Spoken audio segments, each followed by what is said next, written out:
If you think I'm obsessed with ethics, I am. I know it's not a subject that gets talked about in a lot of churches.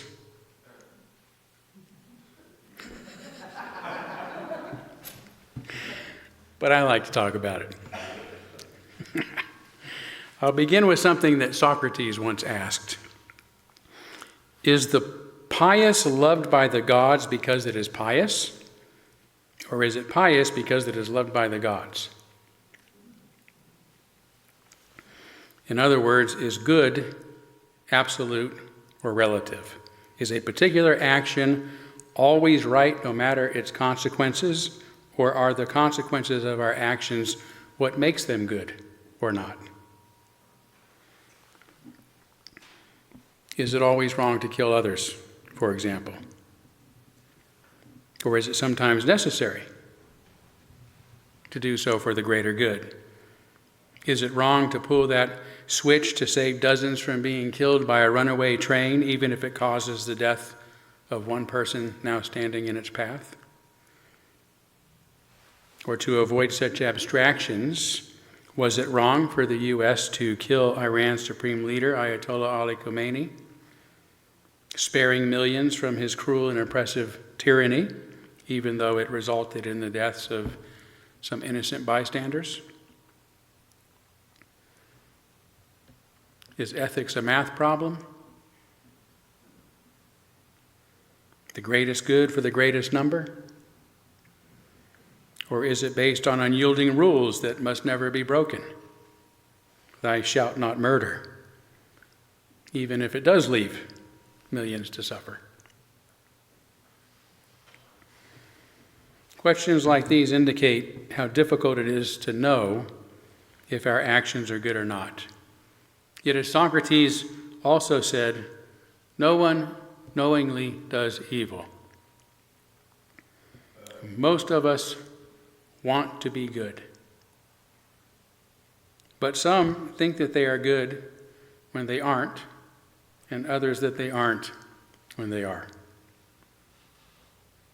Yet almost all of us think that we know the difference between right and wrong, although too few of us have ever studied ethics or learned about its many uncertainties. Simply not something we teach in our society.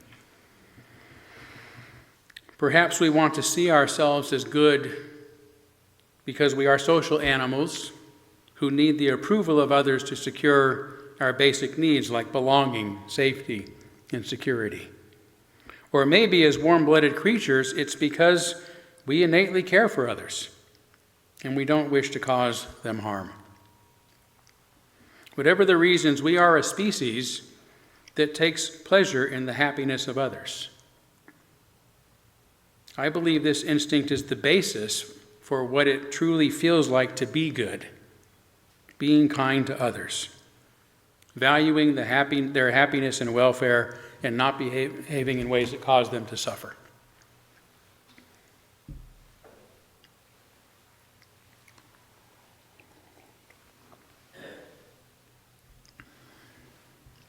Yet as I spoke of in depth last Sunday, this instinct to be kind to others often conflicts with our own survival instinct, especially when it comes to protecting and propagating the information within us, the information in our genes and in our heads, our genes and our beliefs. Our selfish genes and selfish memes, the unconscious drivers of our behaviors, don't care about the welfare of others any more than they care about our mortal vessels, so long as they can use them long enough to copy and paste themselves into the future. These competing drives to belong by being good and to progenerate the information within us at all costs can cause us to falsify and to justify our selfish desires and actions in a number of ways. Firstly, as I also said last week, we have evolved to be kind to those most like us and closest to us, while caring less or not at all about those we feel unrelated to or don't even know. This instinct is called kin selection, but it can also include kindred spirits, those whose beliefs, countries, cultures, and identities we feel most akin to.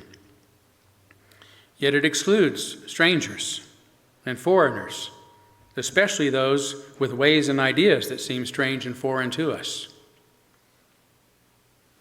Because we cannot relate to them, we don't feel related to them, and we don't necessarily feel that impulse to treat them with kindness, to treat them as kin.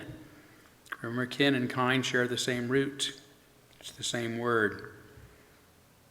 Being kind to those closest to us is good enough to make us feel good about ourselves. This leads to the second means of seeing ourselves as good, even when we aren't. Confusing being good with being right. Rather than equating goodness with the well-being of others, we equate it with having the right ideas and believing the right things. Like Zeus, who gives birth to Athena from his forehead, his ideal woman, we love our ideas and our beliefs and become extremely defensive when they are threatened, wishing to protect our ideological children as much or even more as we wish to protect our biological children. And why wouldn't we? We learn very quickly in life that in order to be accepted by others, we must hold the right ideas. People have been exiled, persecuted, executed, and wars have been fought over mere ideological differences, because too many of us have confused being good with being right, or even better put, confused being right with being righteous. Thirdly, being convinced that we are right and therefore righteous is bolstered by another unconscious tendency, the feeling of certainty. In his book on certainty, neurologist Robert Burton says, "Certainty and similar states of knowing what we know arise out of involuntary brain mechanisms that, like love or anger, function independently of reason." It's an astonishing statement that the more certain we feel about something, the more certain we can be that we are not thinking rationally. Nevertheless, feeling certain we are right, and that being right is the same as being righteous, enables us to feel justified in dehumanizing and demonizing those with whom we disagree.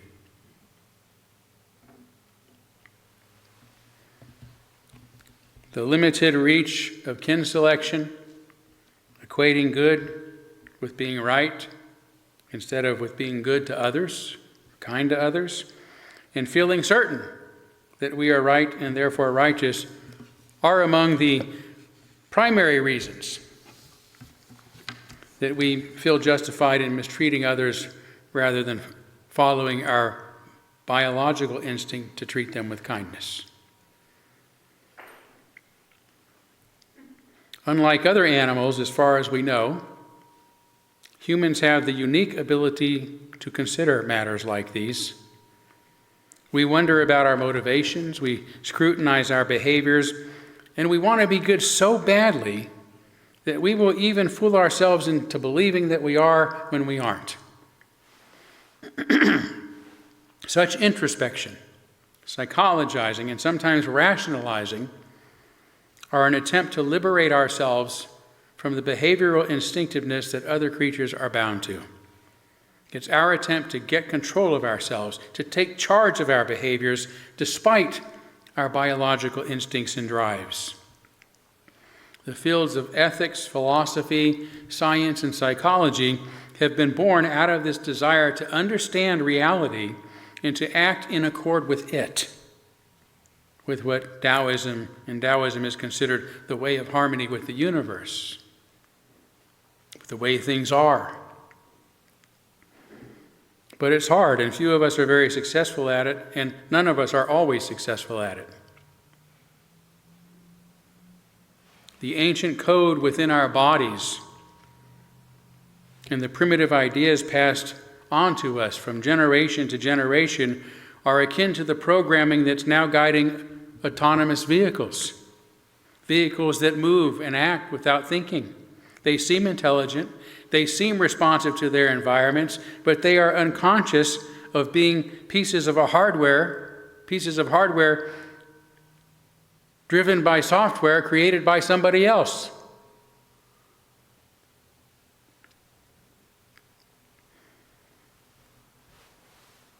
But the disciplines I've mentioned are our attempt as humans to understand our coding and how to override it if that's what it takes to become better people. And this is why I chose to write my dissertation on the psychology of religion years ago. Like the title of this sermon, it actually is entitled Pathway or Pathology. I began with the premise that religion represents humanity's first attempt to rewrite a moral code that overrides our most base instincts in order to create a more just and peaceful world and more just and peaceful societies. Judaism's 10 Commandments are a prime example, which I have myself rewritten to facilitate a modern understanding of what they would have meant to their original audience. Don't revere anything more than your freedom. Don't take your ways and ideas too seriously. Don't act like you have all the answers. Do make sure workers have rights, resources, and the time they need to live good lives. Do make sure you have a social security system in place to take care of your senior citizens. Don't destroy the lives of others. Don't dominate others. Don't take what you want from others. Don't demonize and dehumanize others, and don't profit at the expense of others. With these revisions, you can see that these commands were not fundamentally about worshiping a particular God, but about how to live more peacefully and justly with one another. They are not a divine covenant, but a social contract, and a pretty good one at that. They are also a good example of a religion operating as a pathway, as a way of life. That is, that helps us live better lives. On the other hand, when Moses insists, "This is what the Lord, the God of Israel, says, each of you take your swords and go back and forth from one end of the camp to the other. Kill everyone, even your brothers, your friends, and your neighbors." That's pathological.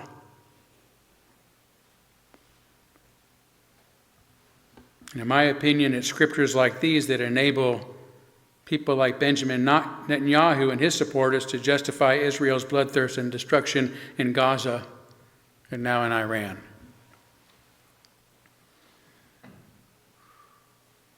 My dissertation was based on a survey of what classical, modern, and developmental psychology says about religion. And this research led me to conclude that most major mental illnesses are dissociative in nature, meaning that they are pathological attempts to escape the harsh realities and traumas of life. Psychotherapy is about helping people reconnect and cope with reality in healthy ways. Without going into it deeper, this work then led me to conclude that religion can be used to help us better cope with reality or used to drive us deeper into our delusions, especially by helping us falsely confirm and justify those delusions. But this isn't true only of religion. As we have seen, the same can be said of ethics. We can use ethics as a means of becoming better people, by which I mean kinder and more just, or we can use it to justify mistreating and dehumanizing others. So how do we know the difference? How do we know if we are truly on an ethical path or behaving pathologically? Firstly, good question. Keep asking it. What's that saying? If you think you might be crazy, there's a good chance you're not. Remember what I said about human beings being unique in our ability to self-reflect and work to take charge of our own behavior. It's the people who are sure that they are right that we have to worry about. We should struggle over ethical problems because chances are whatever choice we make, it's not going to be a perfect choice. Am I doing the right thing? Is it really the best thing? What's the downside? Questions like these are vital to being an ethical person, even if we don't always quite get things right. Secondly, learn about ethics. We think we know the difference between good and evil, if you will, but few of us are ever taught about ethics, its approaches, or its perennial questions, its perennial problems. Instead, we base our notions of good and evil on what we've absorbed from others, like our parents, or our teachers, or our peers, or our churches, or our culture, and so forth. Rather than relying on morality by osmosis, we ought to study the subject by reading books and articles and maybe even taking classes on the topic. Ethics is a field of philosophical study, not something we innately know or pick up on from others. Thirdly, figure out which ethical approach you think is best, then stick to it. Stick to it unless, through practice, after a while, you realize maybe it's not the best. And then shift. And there are essentially only three approaches: rule-based, outcome-based, and value-based.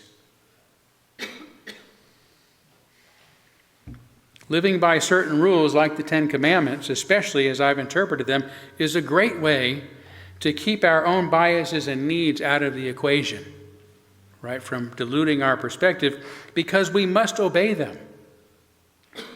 Always obey them, regardless of their impact on our lives.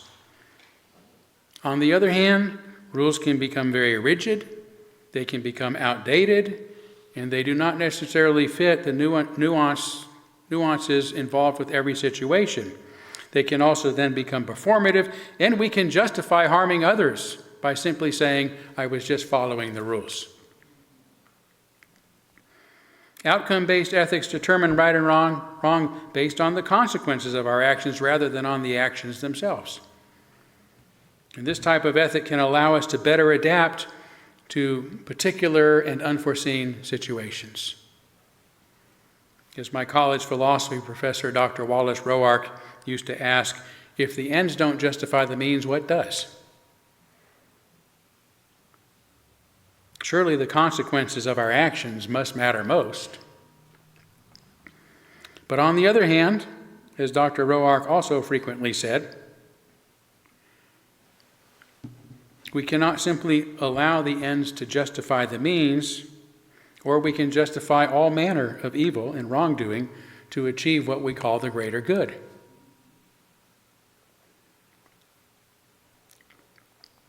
The third ethical approach, value ethics, also called virtue ethics, strives to live according to broad principles or values, not specific rules, like integrity, kindness, truth, equality, human dignity, and the like. And if we foster these values within ourselves, they become virtues. That is part of our character, which is actually what the word ethics means, character, the Greek word for character. Ethics in this sense should be character building. In this way, our ethical approach is neither too rigid nor too open-minded, or open-ended, I should say. At the same time, because adhering to our values matters most, our personal needs and desires remain irrelevant. The goal is to adhere to them regardless of how doing so impacts our own lives.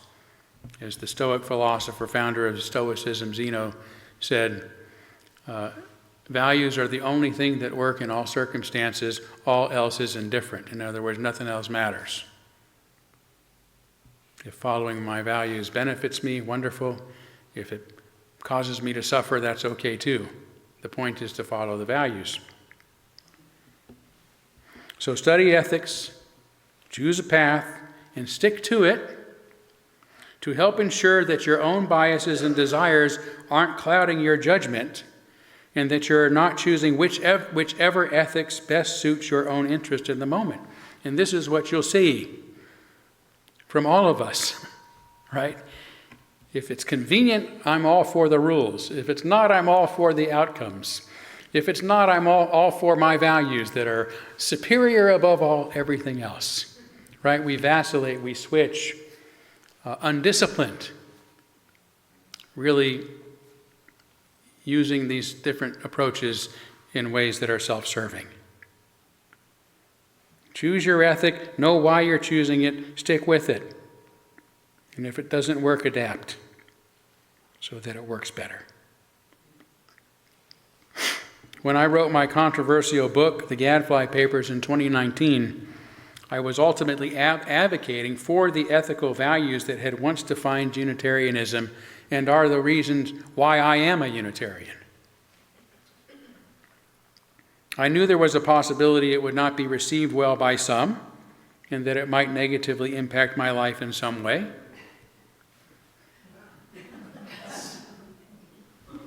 Where's that sandwich? In fact, the moment I came to start handing it out, I did so with much fear and trepidation.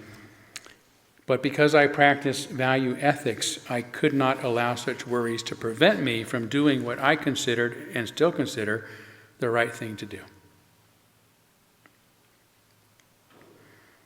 The Unitarian Universalist Association, on the other hand, as my book portends, now adheres to a rigid and unforgiving outcome-based ethics, or ethic, that leads its adherents to justify doing whatever they must to protect and propagate their new ideology as much as possible before they die. In my estimation, Unitarian Universalism has been transformed from a once venerable and ethical pathway into a pathological ideology, proving the point of my dissertation that any religion can be used to help us better cope with reality or to drive us deeper into our delusions by justifying our wrongdoing. And if it can happen to Unitarians, it can happen to anyone. And this is why I consider this topic and the question that I have raised to be so crucial. Pathway or pathology? Which is guiding us? How can we be sure we are truly acting in ways that promote human welfare, peace, and justice, and not just doing whatever we want based upon our most basic instincts, fears, and desires, especially the drive to make sure our ideas dominate the meme pool by forcing them upon others?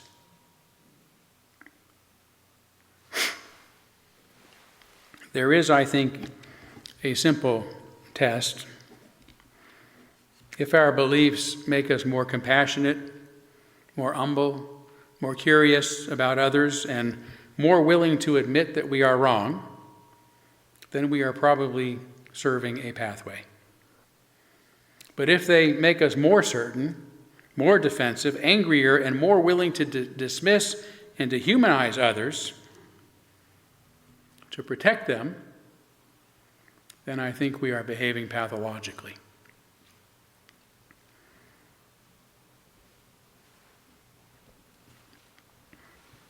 A genuine ethical path does not make us feel superior to others. It makes us more responsible for how we treat them. It doesn't give us certainty, it gives us humility. It doesn't divide the world into the righteous and the wicked. It reminds us that every human being, ourselves included, is capable of both. So what kind of person do our ethical beliefs cause us to become? Do they make us kinder? Do they make us more patient with those who disagree with us? Do they expand the circle of those we consider our kin and therefore deserving of kindness? If they do, they are a pathway. But if they narrow that circle, if they make it easier for us to hate, to condemn, to harm, then no matter how righteous we feel, they have become pathological. Pathway or pathology? It's a question that can never be fully answered. It is the ongoing practice of examining ourselves, questioning our certainty, and choosing anew to act in ways that affirm the dignity and the humanity of others. Not because we must become perfect, but because we are always striving to become better and to making the world a little better in that process. Thank you.